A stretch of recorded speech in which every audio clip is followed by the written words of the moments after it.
안녕하십니까. 저는 대구에서 치과 제로상을 운영하고 있는 정훈이 덴탈 대표 서진규입니다. 치과 의사신문 10회 특집으로 강연에 초청해 주셔서 감사합니다. 치과인이 알아두면 좋을 치과 의공학으로 2회에 걸쳐 방영할 예정입니다. 많은 경청 바랍니다. 보통 보면 의료기기가 예전에는 약사법에 같이 이제 붙어 있다가 얼마 전에 이제 의료기기 파트 부분이 이제 법제화가 이제 강화되고, 그래서 의료기기로 이렇게 분리가 돼서 지금 하고 있고요. 대부분 치과 의료기기라고 하면 식약처에서 GMP라는 제도를 만들었습니다. GMP라는 제도를 만들어서 Good Manufacturing Practice라고 그래서 적합 인정을 받아서 기계를 만드는 것도 GMP를 받아야 되고요. 수입하는 것도 GMP를 받아야 됩니다. 즉, 어떠한 의료기기를 역추적할 수 있도록 한 몇 년 전부터 그렇게 시스템이 되고 있습니다. 그래서 의료기기의 중요성이 요즘 많이 대두가 되고 있고, 또 의료기기로 인해서 사고를 미연에 방지를 하거나, 또 식약처에서 문제가 되는 의료기기는 원천적으로 봉쇄를 할 수 있도록 그런 시스템을 지금도 더욱더 강화하고 있습니다. 그래서 치과 쌤들이 보통 보면 치과 제로라고 붙었거나 치과 의료기기라고 붙으면 가격이 고가이다라고 말씀을 하시는데, 처음에는 고가하다가 우리 임플란트처럼 처음에는 이제 초기 투자 비용이 많이 들어가고, 그러다가 나중에는 이제 손익분기점이 넘으면 가격이 많이 내려가죠. 이제 그런 현상이 좀 나오고 있습니다. 그래서 의료기기를 설명을 하자면, 사람 또는 동물에게 단독 또는 조합해서 사용되는 기구, 기계, 장치, 재료 또는 이와 유사한 제품을 이제 통틀어서 일컫는 말이고요. 그 질병의 진단, 치료, 경감, 처치 또는 예방의 목적으로 사용되는 제품입니다. 상해 또는 장애의 진단, 치료, 경감 또는 보정의 목적으로 사용되기도 하고요. 구조 또는 기능의 검사, 대체 또는 변형의 목적으로 사용됩니다. 임신 조절의 목적으로 사용되는 제품도 있고요. 그런데 약사법에 의한 의약품과 의약 외품 및 장애인 복지법의 제65조에 따른 장애인 보조기구 중에 의지 보조기구를 제어한 제품을 의료기기라고 합니다. 식약처에서는 크게 4등급으로 등급을 의료기기로 나누었습니다. 1등급은 인체에 접촉이 되지 않고 인체에 미치는 영향이 굉장히 경미한 의료기기를 1등급으로 구분하고 있습니다. 그 다음에 2등급은, 예를 하나 들면 1등급은 체어가 됩니다. 인체에 접촉은 되는데, 인체에 영향을 미치는 건 거의 없죠. 그런데 이제 2등급은 사용 중 고장으로 인해 인체에 대한 위험성은 어느 정도 있습니다. 그런데 생명 또는 중대한 기능장애를 직면할 가능성이 적어서 위험성이 낮은 의료기기를 2등급이라고 합니다. 제가 알기로는 핸드피스가 2등급으로 구분이 되어 있는 걸로 알고 있습니다. 그럼 3등급은 인체 내에 일정 기간 삽입되어 사용되거나 잠재적으로 위험성이 높은 의료기기를 얘기합니다. 우리 치과계에서는 대표적인 게 임플란트입니다. 4등급은 인체 내에 영구적으로 이식되어서 의료기기, 심장, 중추신경계, 중앙혈관계 등에 직접 접촉이 되어서 사용되는 의료기기를 말합니다. 그 대표적인 예가 심장질환을 앓고 있는 환자의 그 심장 박동을 조절해주는 페이스메이커가 그 대표적인 예라고 할 수 있겠습니다. 우리 의공학에서는 전기, 전자를 굉장히 좀 중요하게 생각을 합니다. 그래서 모든 기계가 에너지원이 전기, 전자로 이루어져 있기 때문에 좀 중요한 부분인데요. 이 전기 부분에 있어서 간단히 이제 몸의 표면으로 흘러서 나가버리는 전기를 매크로 쇼크라 하고요. 그 다음에 이제 10마이크로 암페어 정도의 미세한 전류일지라도 심실벽을 가로질러서 이제 흐르게 되면 심실세동이 발생을 합니다. 그거를 우리 의공학에서는 마이크로 쇼크라고 합니다. 그리고 우리가 병원을 만들 때 수술방이나 그런 거를 만들 때 굉장히 중요하게 여기는 게 이제 접지 방식인데요. 보호 접지, 이제 법이 보면 우리가 환자가 등이나 손으로 잡고 있는 접지 단자가 있지 않습니까? 이제 그게 있고, 그다음 전이 접지, 그다음에 정전기 장애 방지용 접지, 자분 방지용 접지, 그 자분 방정 접지는 예를 들면 이제 뇌파 검사실에 뇌파 검사기, 뭐 심전도기, 뭐 이런 것들이 외부 파형에 의해서 전파 방해를 받으면 안 되니까, 그래서 그 접지 방식을 좀 더 중요하게 생각하고 있습니다. 그 다음에 바닥 도전 접지. 그리고 의료기기 전기 안전 기준 IEC에서 보면 이제 기기가 4급까지 나눠져 있는데요. 1급 기기가 보통 이제 보호 접지 설비가 갖추어진, 쉽게 얘기를 하자면 이제 접지형 3핀 콘센트를 사용하는 것. 즉, 그 벽체에 붙어 있는, 우리가 일반 병원에 붙어 있는 벽체에 그 돼지 코처럼 생기는 구멍 2개와 상하에 보면은 이제 노란 구리선이 나와 있는데, 그것이 1급 기기에 속하게 됩니다. 그다음에 2급 기기는 기초 절연에 다시 절연을 중복시키는 방법을 2급 기기라고 하고요. 3급 기기는 저인가 전압, 저전압이 되겠죠. 그러니까 이제 인체 위험이 없는 전압을 3급 기기.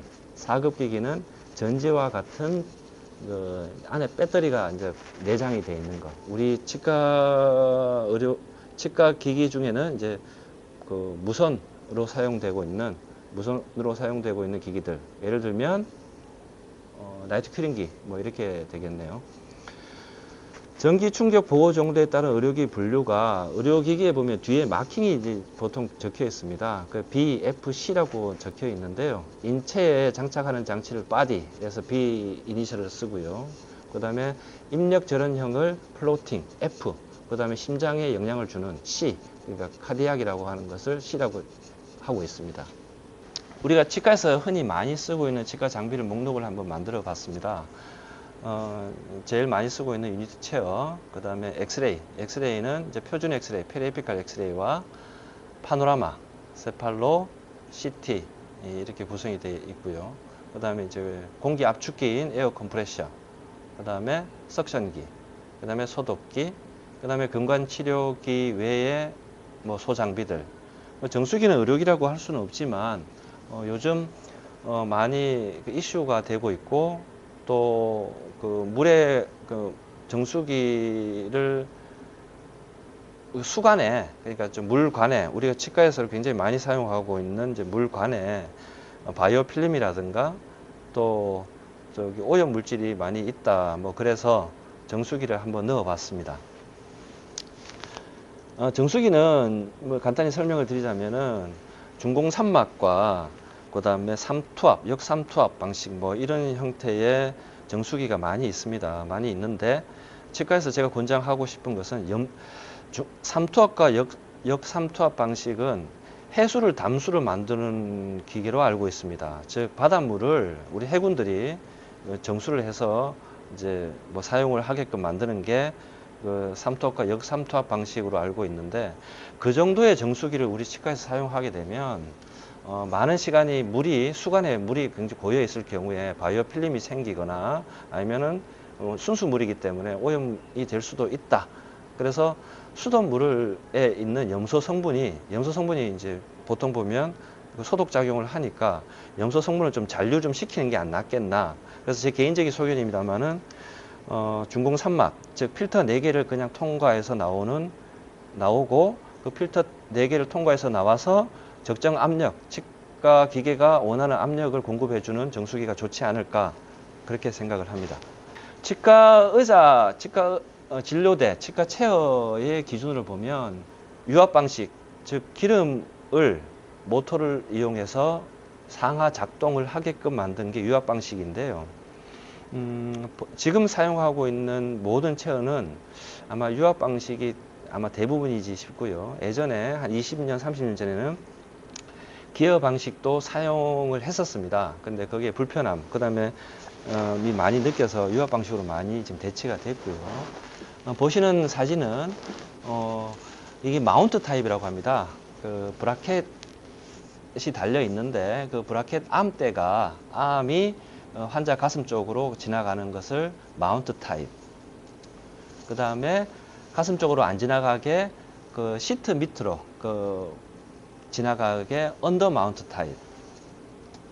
그 다음에 아예 마운트가 없는 암이 없는 카트 타입. 이렇게 3가지로 구분이 되어서 이렇게 판매를 하고 있고, 또 그렇게 명칭을 하고 있습니다. 명칭을 칭하고 있습니다. 제가 치과 도면을, 이거 제가 그린 도면인데, 제가 번외로 이제 치과 인테리어도 같이 하고 있습니다. 그래서 도면을 한 장 올려봤는데요. 요즘은 이제 대형화 치과가 많은데, 이건 체어 세대로 구성되어 있는 치과입니다. 보시는 것 같이 그 배관을 다 여기서 설명을 다 드리지는 못할 것 같고, 이 파란 선이 이제 물선이고요. 이제 까만 선이 이제 에어선이라고 보시면 되겠습니다. 그래서 기계실로 이렇게 연결이 되어 있습니다.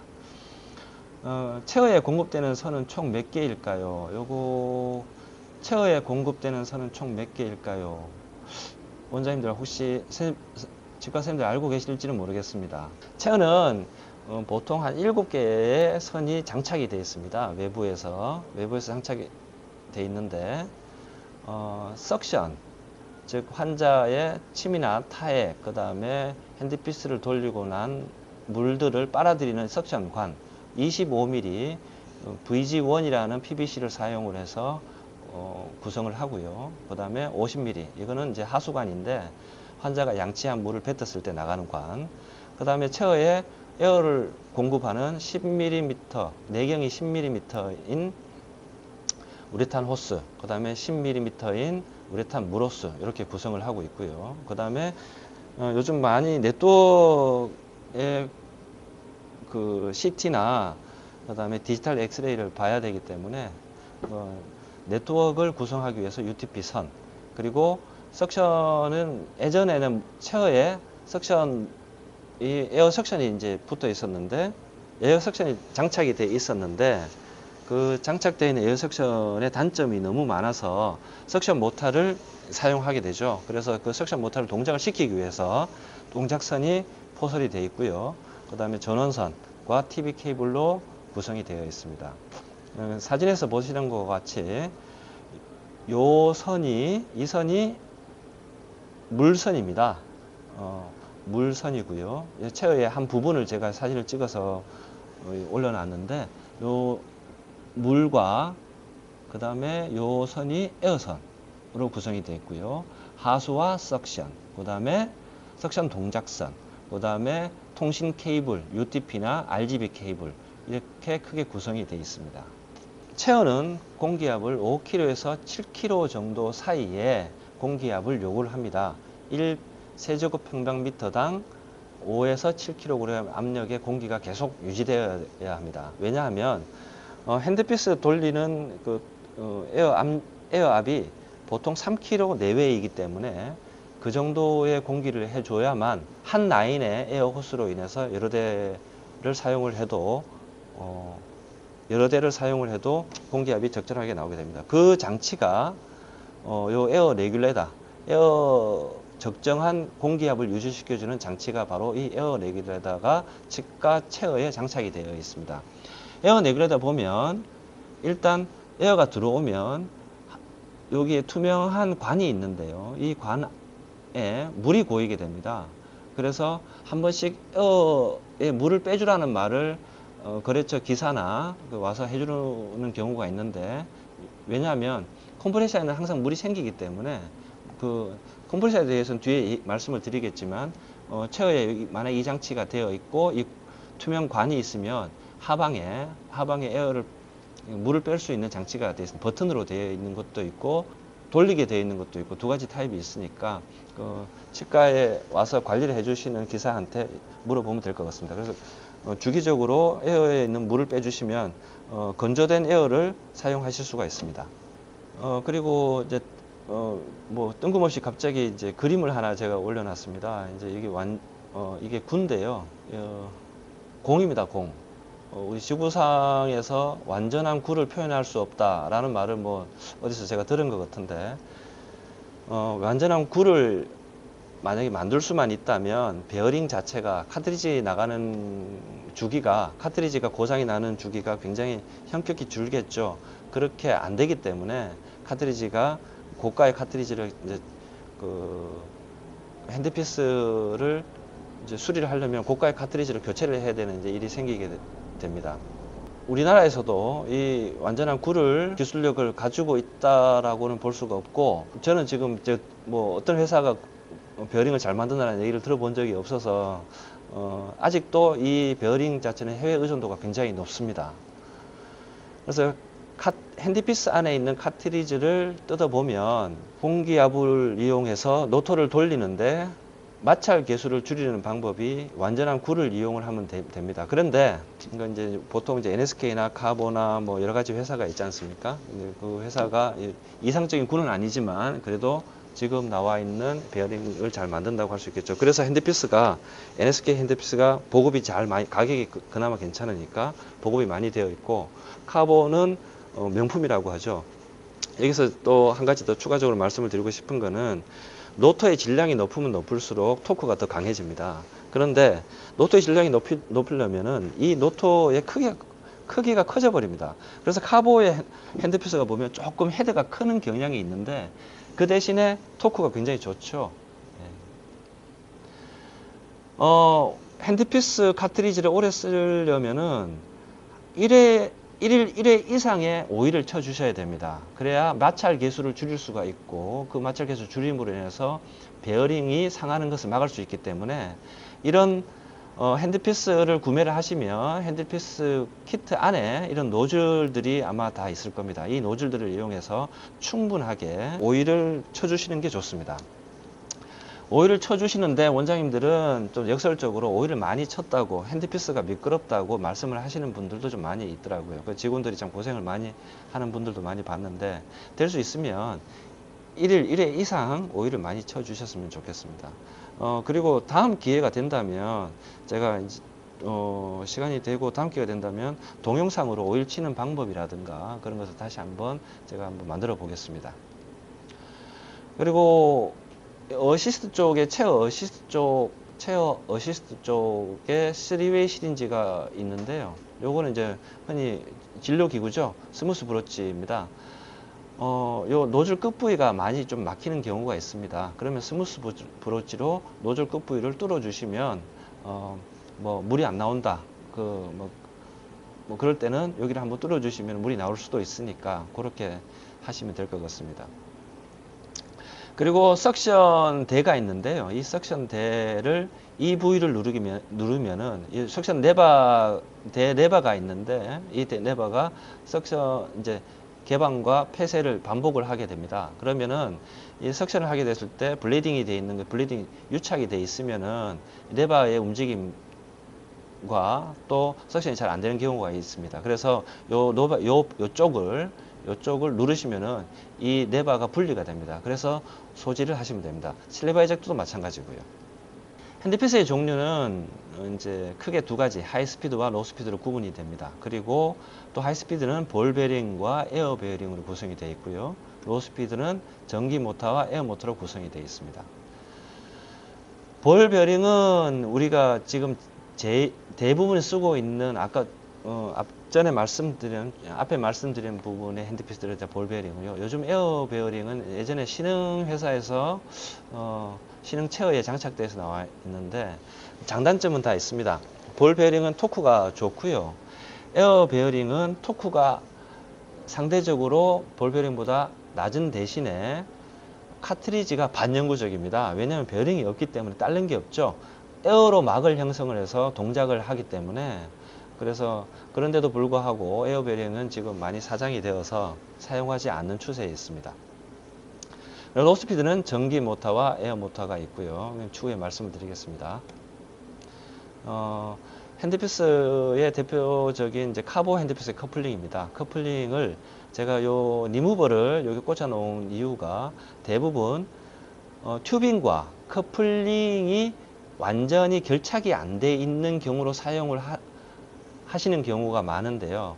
완전히 결착을 꼭 해주시기 바랍니다. 그래서 리무버를 이용을 해서 꼭 결착을 해서 사용을 하십시오. 왜냐하면 결착이 안 돼 있을 경우에 이 안에 공차가 생기게 되면 그 안에 물이 샌다거나 아니면 에어가 샌다거나, 그래서 적정한 공기압을 제공을 못하기 때문에 그게 고장으로 오인을 하는 경우가 있더라고요. 그래서 튜빙 부위와 커플링 부위를 리무버를 이용해서 꼭 결착을 잘 해주시기 바랍니다. 그 다음에 이제 물이 안 나오거나 이제 에어는 나오는데 물이 안 나온다 그러면은 이제 핸드피스를 분리를 해야 됩니다. 그 이제 핸드피스가 에서 물이 안 나오는지 아니면 커플링에서 물이 안 나오는지 아니면 튜빙 쪽 즉 공급단 쪽에서 물이 안 나오는지를 구분을 해서 간단하게 물이 나오게 할 수 있는 방법이 있겠죠. 예를 들면 핸드피스를 제거를 하고 핸드피스를 풋스위치를 밟았는데 핸드피스 물이 안 나온다. 그런데 핸드피스를 제거하고 커플링을 들고 풋스위치를 밟았는데 물이 나온다. 그러면 핸드피스가 막힌 거고요. 그리고 또 커플링에서도 물이 안 나온다. 그러면은 이제 커플링을 제거, 튜빙을 풋스위치를 밟아보면 튜빙에서 물이 나오게 되면 커플링이 막힌 게 됩니다. 그러면 아까 사용했던 스무드 브로치로 물 나오는 구멍을 살짝 뚫어주시면 되는 경우가 많이 있습니다. 그리고 이 안쪽에서 튜빙 쪽에서 물이 안 나오면은 AS를 불러야 됩니다.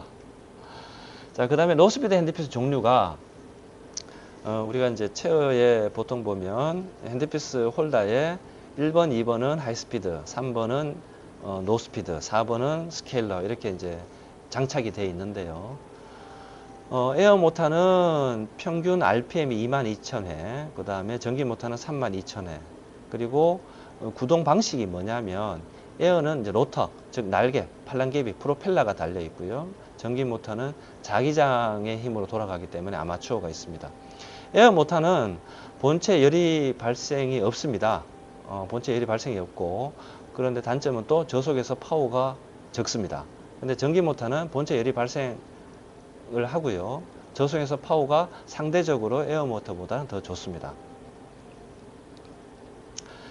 전기 모터의 고장이 대부분은 요 목 부위에서 쌤들이 꺾어서 이렇게 사용을 많이 하시니까 전기를 공급해주는 이 전선이 끊어지는 경우, 즉 개방이 되는 경우가 많이 보입니다. 그래서 원장님들이 단순히 이제 좀 난 어릴 때 학교 다닐 때 납땜 좀 해봤다, 프라 모델 좀 만들어봤다 그러면은 요거를 제거를 하셔서 납땜을 하셔서 전기 테이프를 감아서 간단히 수리를 하셔도 되고요. 아니면은 피복을 벗겨서 결선을 하셔서 전기 테이프를 감든지 아니면은 급하게 쓰셔야 된다면은 절연 테이프 아니더라도 스카이 테이프를 발라서 결착을 해서 사용을 하시고 그다음에 전문 에이스 엔지니어를 부르셔서 고치시면 될 것 같습니다. 그리고 이제 보통 보면 에어 모터가 정방향이 있고 순방향으로 사용할 수가 있는데 어떻게 사용하냐는 질문이 좀 있더라고요. 그런데 여기에 보면 에어 모터의 요 부위가 시계 방향으로 돌리면 정방향, 그러니까 포워드, 시계 반대 방향으로 돌리면 리버스를 사용하게 됩니다. 그리고 이 에어 모터는 이렇게 물 노즐이 있습니다. 물 노즐이 있어서 물도 사용이 가능합니다. 그 다음에 이제 파노라마 유닛인데요. 파노라마 유닛을 이제 설명을 드리겠습니다. 제가 치과 선생님들 잘 아시겠지만 그냥 간단하게 원소 주기율표를 한번 놔봤습니다. 사실은 방사선 자체가 외곽전자의 이동으로 생기는 어떤 전자의 파형입니다. 그 전자의 파형인데 그거를 말씀을 드리려고 거창하게 원소 주기율표도 한번 넣어봤습니다. 이게 엑스레이 관튜브입니다. 이제 관주, 여기 이제 분홍색으로 보니 관주액이 되고 지금 진공 상태로 구성이 되어 있죠.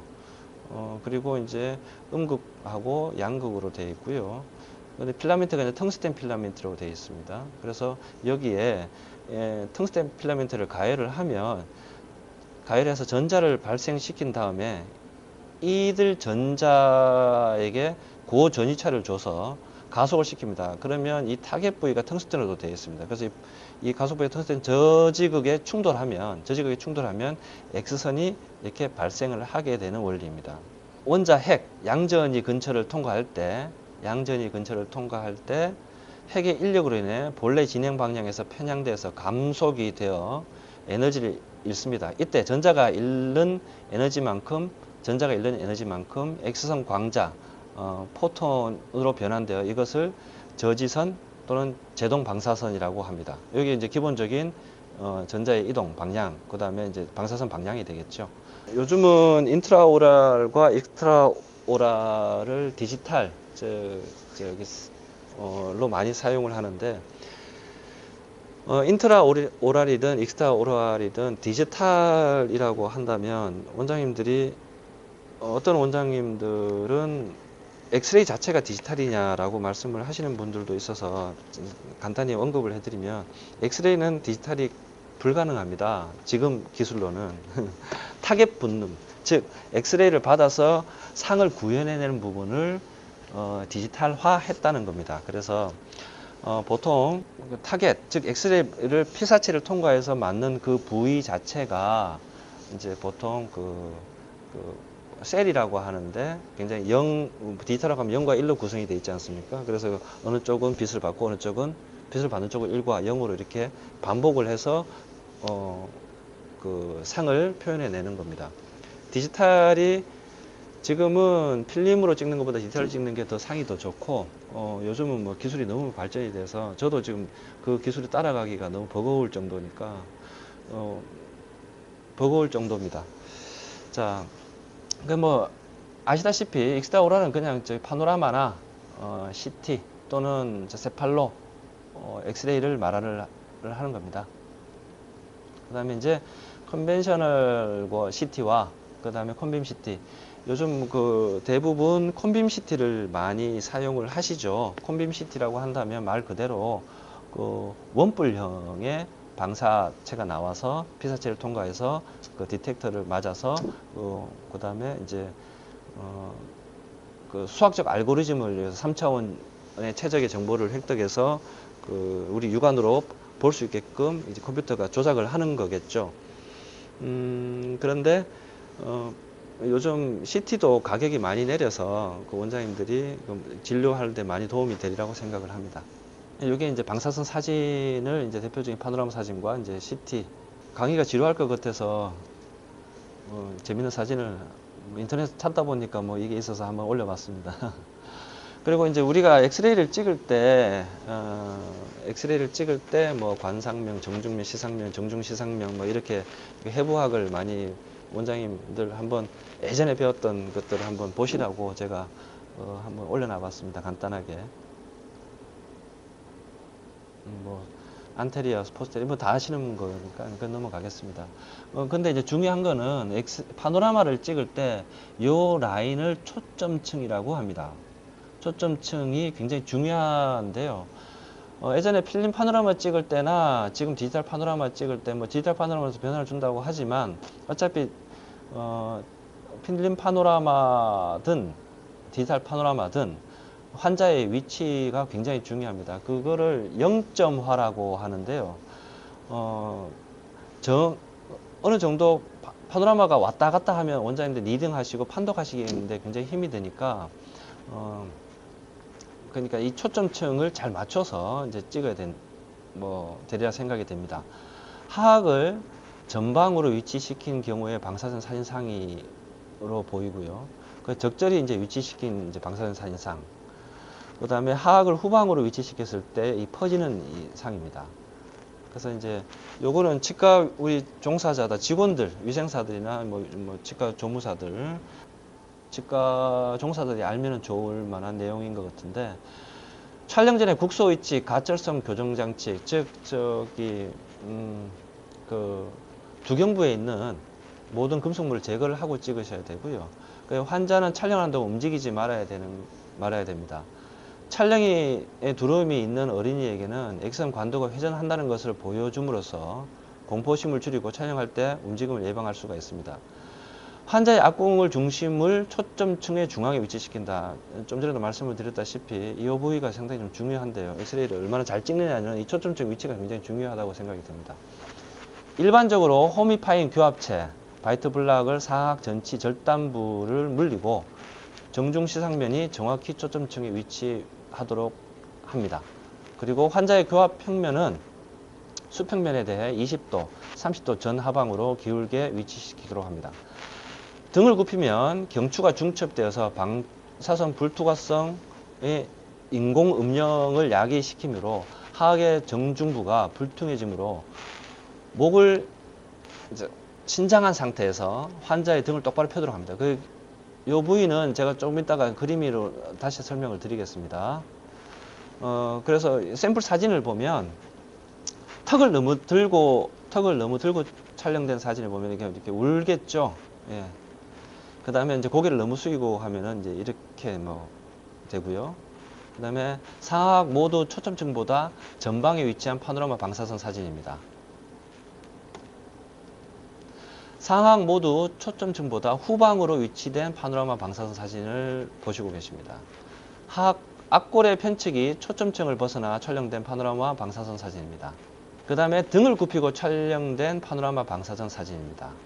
보시면 이 경추가 굉장히 쭉 나와 있죠. 그러면은 이 경추가 나오게 되면은 감쇄가 됩니다. 그래서 이 전치부가 이렇게 흐릿하게 안 보이는 경우를 많이 볼 수가 있습니다. 이거는 디지털이든 필름 파노라마든 아마 공이 같은 내용일 겁니다. 여기까지 1부를 마치겠습니다. 이 강의에 이어서 다음 주에 인사드리겠습니다. 경청해 주셔서 감사합니다.